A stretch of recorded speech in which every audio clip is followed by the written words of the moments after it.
The future king will celebrate his milestone tomorrow with his parents Prince William and Kate and two siblings Princess Charlotte and Prince Louis.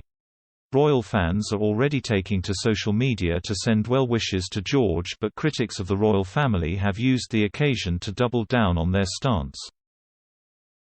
Republicans have long called for the firm to be completely dismantled, arguing the royals are no longer relevant and have no place in modern British society.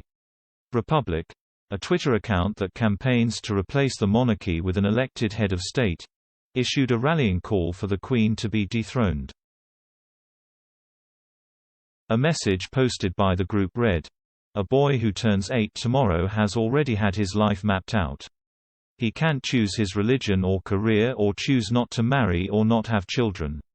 Prime ministers and archbishops will have a say in what he can do and say and who and how he can marry." The hashtag #End the Monarchy was added to the sinister note. Another tweet from the same group read, "Monarchists have already decided that long after they're dead a boy who turns 8 tomorrow will be this country's head of state." Loyal fans of the royals were quick to hit back at the campaigners, with some accusing them of using the young prince to further push their agenda. One fan said, "Using a child to further their agenda? How low. No wonder why you struggle to become a republic." A second replied, "Stop picking on a young boy. Nothing is ever plain and simple. Just let the boy alone to enjoy his childhood." And yet a third tweeted, "Stop bullying and seizing on the child just for your interest. The Cambridge family are doing a very good job and thanks to the RF the country receive lots of money and better not to talk about tourism for example." Tomorrow royals fans across the UK and the world will reminisce about the first look they got of the future king when his parents introduced him on the steps of St Mary's Hospital in Paddington 8 years ago. The street was packed with journalists from networks across the globe as the Duke and Duchess of Cambridge emerged throughout the doors with their little bundle of joy.